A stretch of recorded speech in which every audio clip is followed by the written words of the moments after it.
polished obsidian floor of the Galactic Senate chamber reflected the shifting colors of 100 alien delegates. Captain Elias Vance's boots echoed too loudly in the cavernous space as he approached the speaking platform. His uniform standard issue United Earth Space Navy black with gold trim looked painfully dull against the iridescent robes and bioluminescent markings of the assembled species. Sol System requests immediate military assistance, Vance said, his voice cutting through the murmurs. The holographic display above him showed the Grythari advance, swarms of organic warships devouring colony worlds along the frontier. The Grythari will reach Earth within 6 standard months. A ripple of dismissive clicks and chitters passed through the chamber. Ambassador Relic of the Vorak Empire uncoiled from his floating podium, his reptilian scales shimmering with amusement. And why should the Federation waste resources defending your quaint little system? His forked tongue flicked out. Your species has contributed nothing of value since joining us. Lieutenant Mara Kessler, standing rigid at Vance's side, twitched her cybernetic left eye whirred faintly as it recorded every sneer in the chamber. Vance placed a warning hand on her arm before responding. We've met every resource quota for the past decade, he said, keeping his tone level. Earth's shipyards have supplied scrap metal, interrupted a Grythari observer, its chitinous mouthparts clacking. The creature's translator emitted a synthetic laugh. Your vessels break against our hulls like eggs.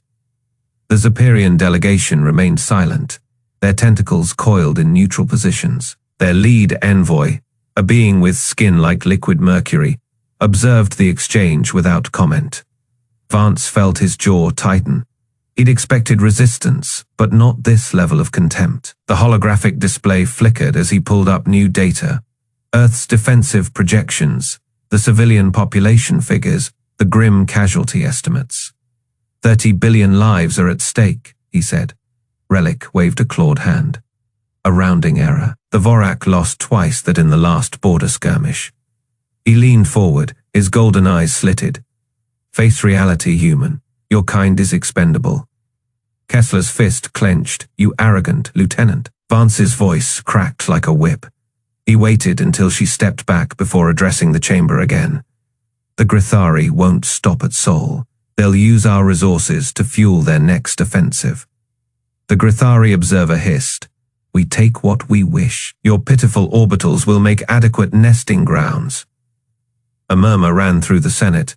Vance saw the calculation in their alien eyes, weighing the cost of intervention against the inevitability of humanity's fall. The holographic voting spheres began to glow as delegates cast their decisions. Blue, blue, blue, rejection after rejection. The Zeperian envoy was the last to vote. Its tentacles flexed in a gesture Vance couldn't interpret before selecting abstention. The motion fails, announced the Senate arbiter, a towering insectoid whose wings buzzed with finality. Federation forces will not be deployed to Sol System. Relic's laughter was a dry rasp. Run home, little human. Dig your burrows deep. Vance didn't move. He studied each alien face. The Vorak's smug superiority, the Grythari's hunger, the Zeperian's unsettling calm. Then he reached into his jacket. Every weapon in the chamber hummed to life, targeting him. Kessler went rigid, her hand flying to her sidearm. Vance slowly withdrew. A data chip. He tossed it onto the cracked holographic table. That is Earth's formal withdrawal from the Federation. Silence. Relic recovered first. You'd cut yourselves off. Madness. No, Vance said, turning toward the exit. It is a mercy. He paused at the great arched doorway, Kessler falling into step beside him. For you. The Senate erupted into outraged chatter as the human delegation walked out. Only the Zeperian envoy watched them leave, its inky eyes unblinking.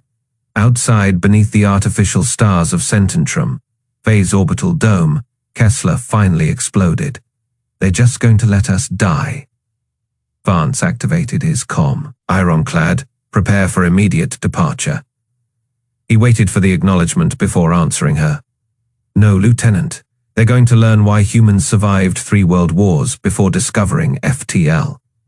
The shuttle bay doors hissed open, revealing their waiting gunship. Vance didn't look back at the glittering Senate spire. "Let them think we're weak," he said softly, "right up until the moment we break their fleets." The ironclad drifted silently in the shadow of Pluto's largest moon, its battered hull still bearing the scars of the last Grythari skirmish. Inside the dimly lit bridge, Captain Elias Vance studied the tactical hologram floating above the command console. The projection showed the Kuiper belt in cold blue lines, with a single red dot pulsing near Neptune, the Grythari scout ship they'd allowed to detect them. Lieutenant Mara Kessler's fingers danced across her console, her cybernetic eye flickering as she adjusted the ironclad's emissions to mimic a crippled vessel. "Distress signal is live, Captain," she reported. "Standard human SOS, just like we discussed. Weak power signatures, minimal shields, looks convincing." Vance nodded, his jaw set. "Good, let's make sure they take the bait." Across the bridge, Ensign Rivas muttered under his breath, "This feels like suicide." "It's not suicide if it works," Vance replied without looking up. "And it'll work, because the Grythari think we're desperate. They don't understand human desperation." Kessler smirked. "Or human traps." The comm crackled to life, and a garbled transmission filled the bridge. It was the Grythari scout, its voice a guttural growl translated through the ship's AI. "Human vessel, you are damaged, you are alone." Vance leaned forward, letting exhaustion creep into his voice. "We need assistance. Life support failing. Grythari mercy," he paused, as if choking on the words, "is our only hope." A long silence followed. Then the scout responded, "Mercy is weakness, but your surrender amuses us. Hold position." The transmission cut out. Kessler's eye glowed brighter. "They're calling it in, just like we thought." Vance turned to his crew. "Battle stations, quietly." Across the ironclad, sailors moved with practiced precision. Bulkheads sealed, railguns charged, hidden missile pods slid open along the ship's flanks, their payloads armed and waiting. Ensign Rivas swallowed hard. "Sir, if this fails, it won't," Vance said. "The Grythari see what they expect to see. A broken ship, a helpless species. They won't notice the mines until it's too late." Kessler pulled up a secondary display. "Minefield is active, cloaked and dormant. They'll trigger on proximity." Vance allowed himself a grim smile. "Then we wait." 3 hours later, the Grythari arrived. Not just the scout, not just a patrol, an entire advance fleet. The ironclad's sensors lit up as bioships poured into the system, their organic hulls pulsing with venomous energy. Dozens at first, then hundreds. They moved like a swarm, their formations loose and arrogant. Kessler's voice was tight. "Reading 37 capital bioships, hundreds of fighters, they brought the whole damn vanguard." Vance didn't flinch. Perfect. The lead Grythari ship, a massive Leviathan-class dreadnought, hailed them. The face that filled the viewscreen was a nightmare of chitin and exposed muscle, its 4 eyes burning with cruel amusement. "Human, you beg well, but begging changes nothing." Vance kept his voice ragged. "We surrender. Just spare my crew." The Grythari commander's mandibles twitched. "Die with dignity, fleshling," Vance smirked. "You first." He cut the transmission and nodded to Kessler. She didn't hesitate. "Detonate." The space around the Grythari fleet erupted. Cloaked mines, hidden among the ice and rock of the Kuiper belt, detonated in synchronized fury. Plasma charges tore through bioship hulls. EMP bursts scrambled organic circuitry. The Grythari formation dissolved into chaos. Kessler's fingers flew across her console, railguns locked, firing solutions set. Vance gripped the armrests of his chair. Fire at will. The ironclad's railguns thundered. Depleted uranium rounds streaked across the void, punching through chitinous armor like paper. Bioships burst apart, their innards spilling into the vacuum. The Grythari scrambled to respond, but it was too late. Their arrogance had blinded them. They'd assumed humanity would cower. They were wrong. Kessler's cybernetic eye flared as she locked onto the Leviathan. Primary target acquired. Vance didn't need to give the order. The ironclad's main battery fired. The Grythari dreadnought's command spire vaporized in a flash of white-hot energy. The ship listed, its remaining eyes flickering in confusion before the secondary explosions ripped it apart. On the bridge, Ensign Rivas let out a shaky breath. Holy hell, it worked. Vance watched the burning wreckage. This was just the start. They'll send more. Kessler grinned. Let them. Far away, unnoticed by the Grythari, the Zephyrian observers Grace recorded every second of the battle. Its crew exchanged silent glances. Humanity had just rewritten the rules of war. The Grythari Swarm descended upon Sol like a tide of living nightmares. Their bioships pulsed with sickly green light, organic hulls rippling as they adjusted to the void. Each vessel was a grotesque fusion of chitin and muscle, their weapon nodes dripping corrosive enzymes that could melt through titanium.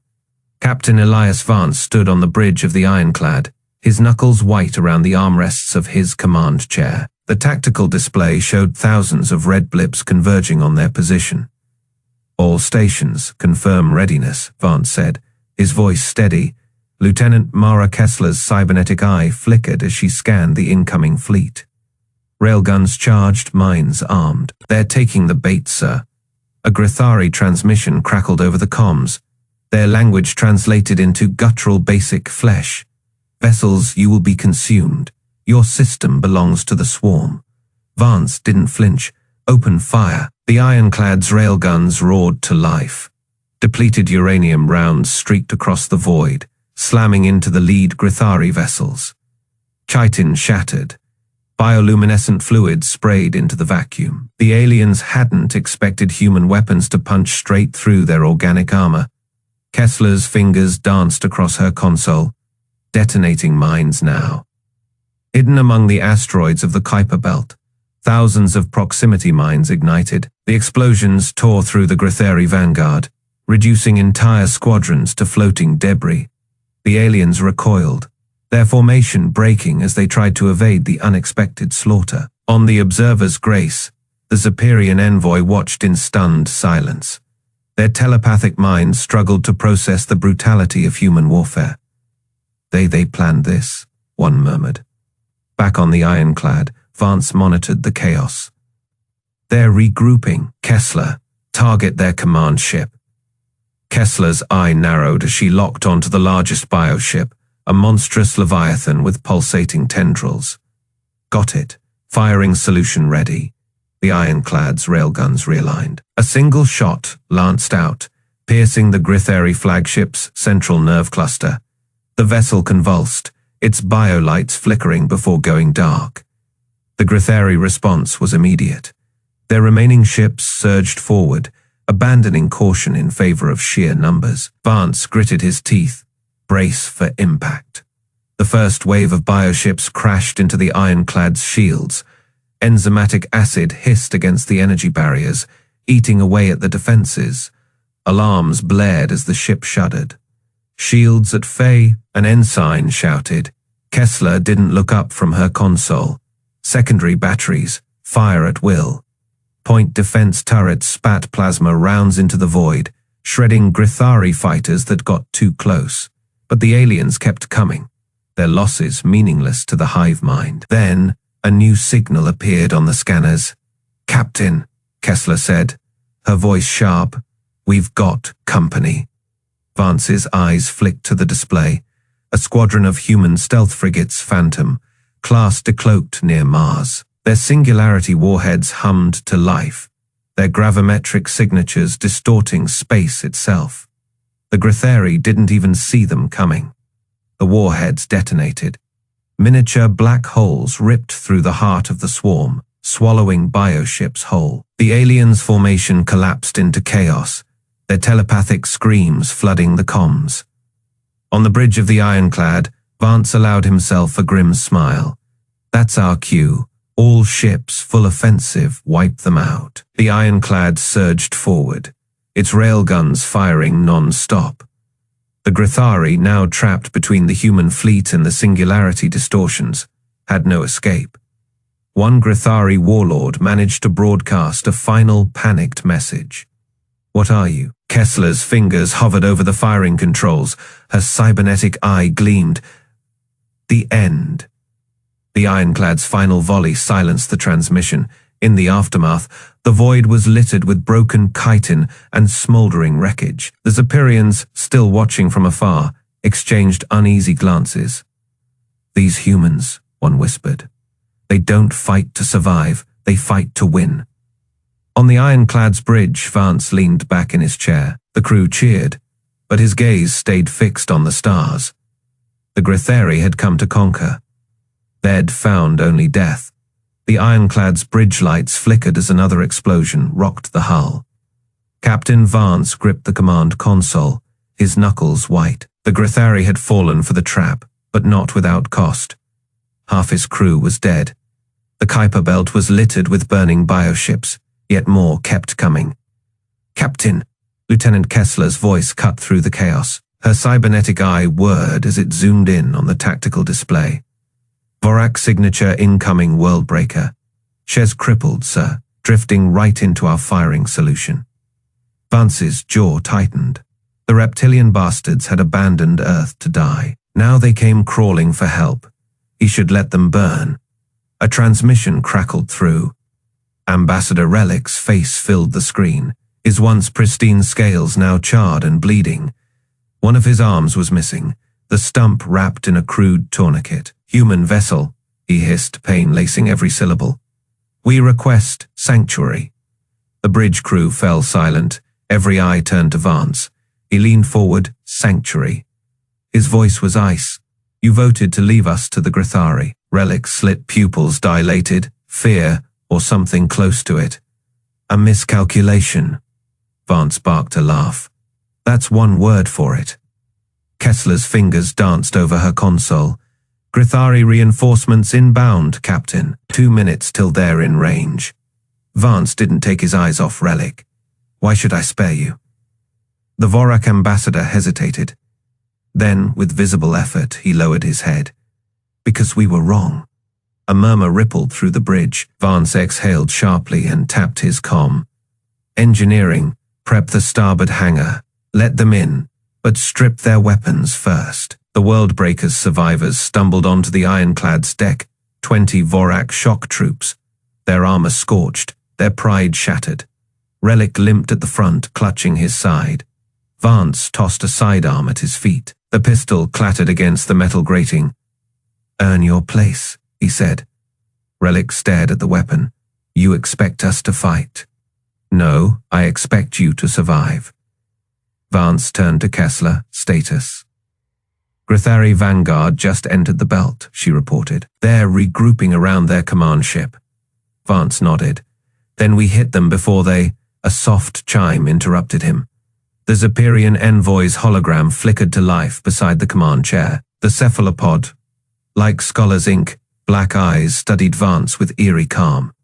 "Captain," it intoned, its voice like liquid mercury. "Your tactics fascinate us." Vance crossed his arms. "We're a little busy." The Zephyrian's tentacles rippled. "You lured the Grythari into a kill zone, sacrificed your outer defenses to draw them in, calculated, ruthless." A pause. "Not the actions of a primitive species." Kessler smirked. "Told you they'd notice." Vance ignored her. "What do you want?" The envoy's gaze shifted to the tactical display, where the Grythari fleet pulsed like a festering wound. "To understand, your kind fights unlike any we have witnessed. No protocol, no hesitation." Relic coughed, blood flecking his scaled lips. "They fight like animals." Kessler's cybernetic eye narrowed. "No," she said softly, "we fight like humans." The Zephyrian's tentacles stilled. "Explain." Vance stepped forward. "You think in terms of strength, numbers, firepower." He gestured to the display. But war isn't just about who's stronger, it's about who's willing. The envoy tilted its head. Willing. To bleed, to burn, to die standing rather than kneel. Vance's smile was razor thin. The Grythari, they're conquerors. They've never met something that wouldn't break. Silence.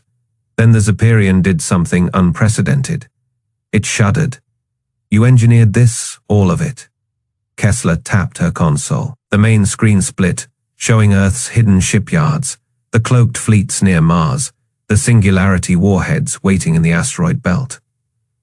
We didn't just prepare for war, she said. We wanted them to come. Relic's remaining hand trembled. You let the Senate abandon you. Vance picked up the sidearm and pressed it into the ambassador's claws. Now you've got a choice. Die with them, or live with us. The Zephyrian envoy's voice was barely a whisper.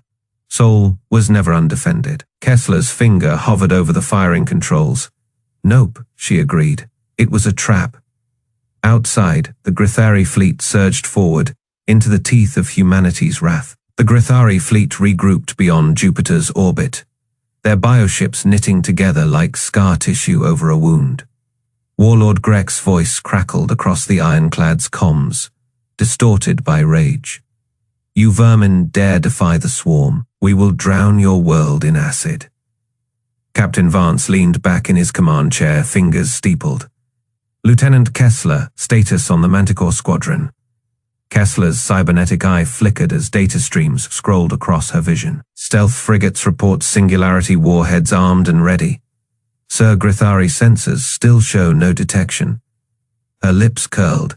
They're so busy gloating they haven't even scanned the asteroid belt. Aboard the Zephyrian observer's Grace, Ambassador Vel's tentacles coiled tight around his console. His telepathic kin murmured in confusion. Why did the humans not flee? Their dreadnought cannot withstand another assault. On the ironclad's bridge, Vance tapped a command into his armrest. The main display lit up with crimson markers, dozens of them, hidden in the debris field between Mars and Jupiter. Activate Iron Veil Phase 2. Deep in the ironclad's belly, Chief Engineer Ruiz slammed his fist onto a rusted button. Let's wake the ghosts, boys. Across the Sol system, human stealth frigates shimmered into visibility. The Manticore-class ships, each no larger than a Vorak corvette, unfolded like origami nightmares. Their hulls, coated in sensor, absorbent metamaterials, had masked them for weeks. Now, their Singularity warheads hummed to life. Grek's bioships banked toward Earth, their organic cannons pulsing. Burn there. The Manticore Squadron fired. Space twisted. Singularity warheads didn't explode. They imploded. Grythari bioships crumpled like paper in a fist, their organic hulls unable to resist the gravitational shear. A dozen vessels vanished in eye blinks, their screams cut short as space-time itself erased them. Kessler whooped as the ironclad's railguns roared again. That's for Callisto, you chitinous bastards. Grek's flagship, the Hivesmore, lurched sideways as a uranium round punched through its bridge. The Warlord's transmission dissolved into static, then reformed weaker. Impossible. Your species was quarantined by the Federation. You shouldn't have, Vance interrupted. You're right. We shouldn't have these. He nodded to Kessler. Show him.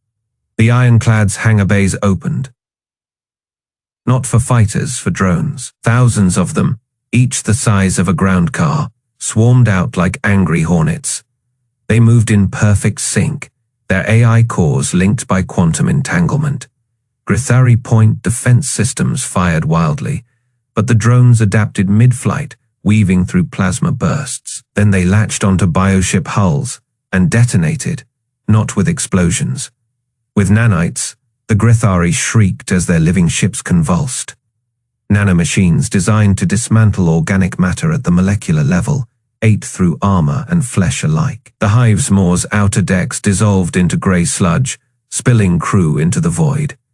Ambassador Vel recoiled as telepathic death screams flooded the observer's Grace. By the first mind, they engineered a plague for the swarm. On the ironclad's bridge, Vance watched coldly as the Grythari fleet disintegrated. We had 30 years to prepare for you. Did you really think we'd just die? Greg's final transmission was a whisper. What are you? Vance keyed the reply himself. The end. The hive's maw ruptured, its bioplasma cores going critical. The shockwave vaporized the remaining Grythari vessels, painting Saturn's rings with alien viscera. Silence fell across the Sol system. Then, from the Zepyrian ship, a single-oared transmission. You knew the Senate would abandon you. You let them. Kessler smirked, wiping Grythari echo from her cybernetic arm. Had to make it convincing. Vance opened a fleet, wide channel. All human vessels. This is ironclad, actual. Grythari main force eliminated. Begin salvage ops, and someone get me a damn coffee. As the crew cheered, the observers' Grace's sensors pinged. Vel's tentacles went rigid. Captain Vance, the Vorak worldbreaker just entered the system. They're running from something. Vance sighed. Of course they are. He cracked his knuckles. Guess we're not done yet. The ironclad's engines flared to life, turning toward the new threat. Somewhere in the dark, the last Grythari warlords dying, thought echoed. Never challenge the humans.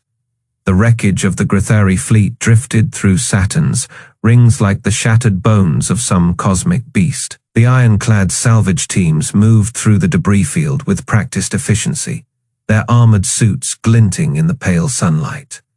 Captain Elias Vance stood on the bridge, watching the feed from their drones. The Grythari bioships, once terrifying engines of conquest, now floated lifeless, their organic hulls ruptured and oozing black ichor into the void. Lieutenant Mara Kessler cycled through damage reports on her console, a cybernetic eye flickering as data streamed across its display. 17 confirmed capital ship kills, she announced. Their command structure is in shambles. No organized resistance left. Vance nodded, his jaw set. Good.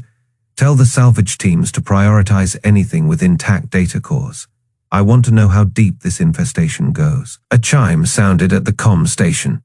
Sir, the ensign said, the Zepyrian Observer's Grace is hailing us. They're requesting permission to dock. Vance exchanged a glance with Kessler.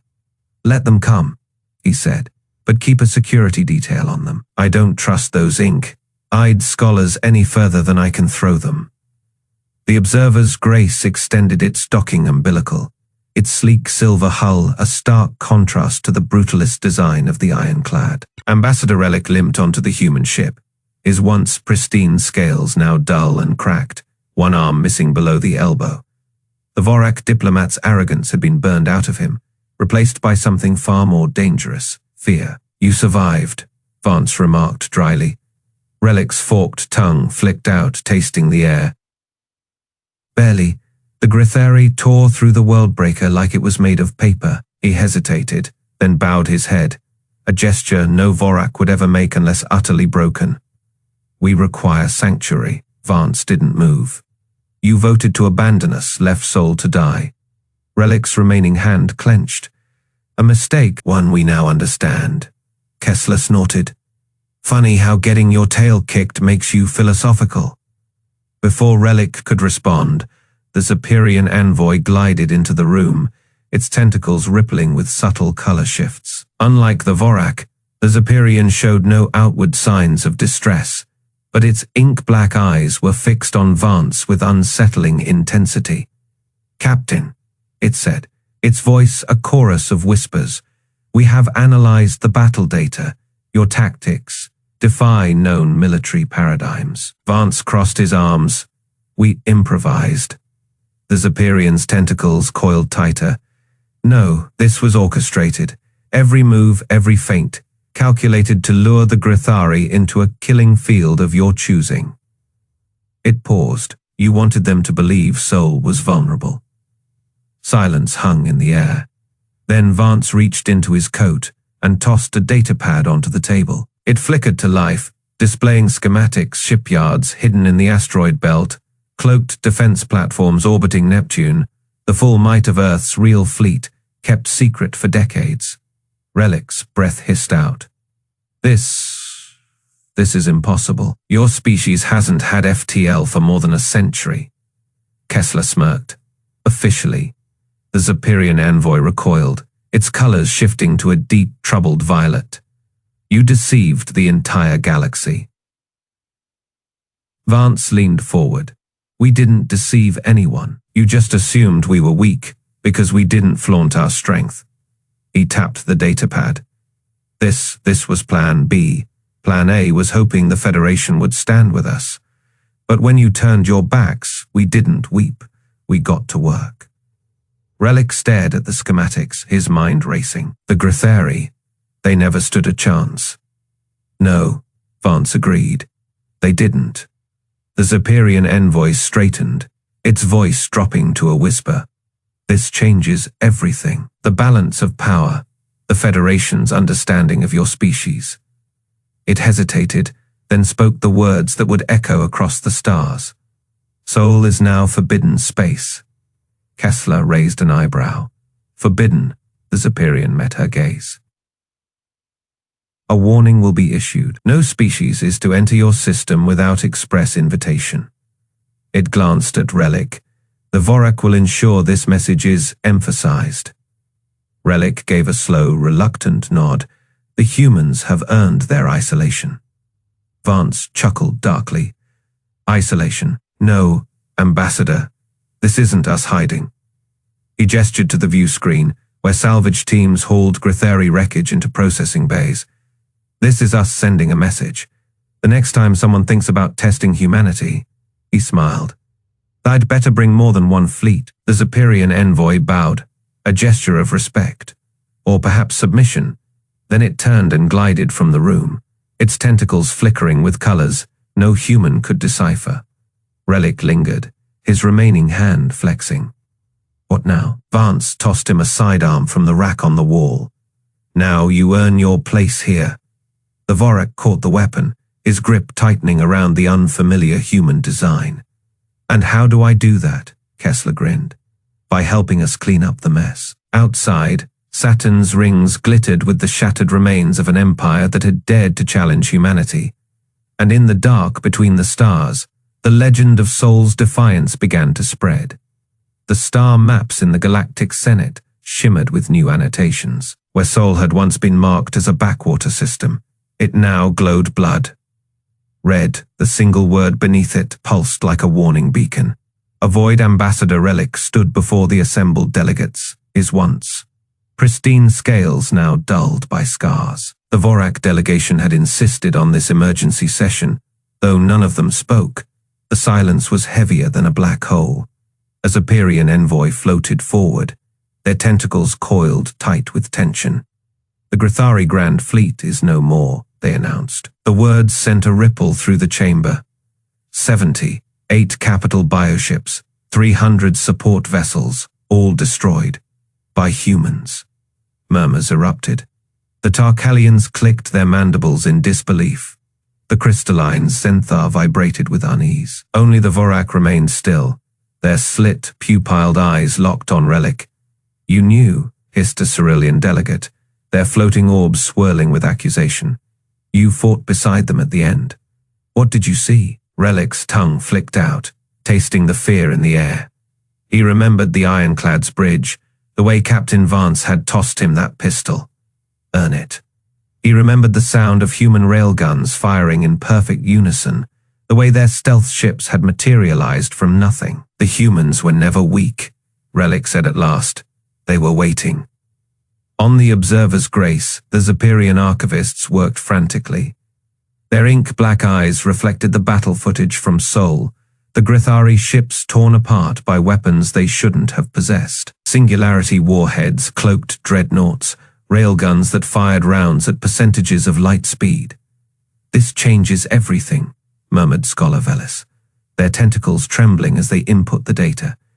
Their technology, it's not just advanced, it's different, like they skipped entire epochs of development. Another Zephyrian younger hesitated. They hid this for decades while we mocked them, while the Senate abandoned them. Velis turned to the star map, where Sol's crimson marker pulsed. Mark this system Omega class. No species is to approach without express council approval. In the mess hall of the Ironclad, the crew celebrated, not with the raucous cheers of victory, but with the quiet satisfaction of those who had gambled everything and won. Lieutenant Kessler sipped her coffee, her cybernetic eyes still flickering from overload. "Think they'll come back?" she asked. Captain Vance leaned back in his chair, the ghost of a smirk on his face. "The Grythari? No. They're done." He tapped the datapad in front of him, a live feed from the Senate. "But them? Oh, they'll be back, just not the way they think." Across the table, Engineer Ruiz snorted. "Good, let 'em stew. Maybe next time they'll ask before writing us off." On the edge of Vorak space, a brood, Mother scolded her younglings. They had been playing Conquer the Weak, a popular game where they pretended to crush soft, squishy species. "Never the humans," she hissed, her tail lashing. "You hear me? Never." The younglings chirped in confusion, but the stories say they're fragile, that they break easy. The brood, Mother bared her fangs. "The stories lie, the humans let us think that, and when the Grythari believed it too." She gestured to the hologram floating above their nest, a shattered bioship drifting in Saturn's rings. That happened. Back on Cententrum, the Senate adjourned without resolution. No one knew what to do about Sol. No one wanted to do anything, as the delegates dispersed. A Zenthar scholar approached the Zeperian envoy. "What do we call this?" they asked, their crystalline form vibrating with unease. "This strategy the humans used?" The Zeperian was silent for a long moment. Then softly, "A lesson." Captain Vance stood on the Ironclad's observation deck, staring at the stars. Behind him, the crew murmured, their voices a steady hum of contentment. Kessler joined him, her arms crossed. "You think they'll ever understand?" she asked. Vance chuckled. "Nope, and that's just fine." He raised his glass, a toast to the void. "Let them fear us." The stars burned cold and silent. But for the first time in history, they burned human.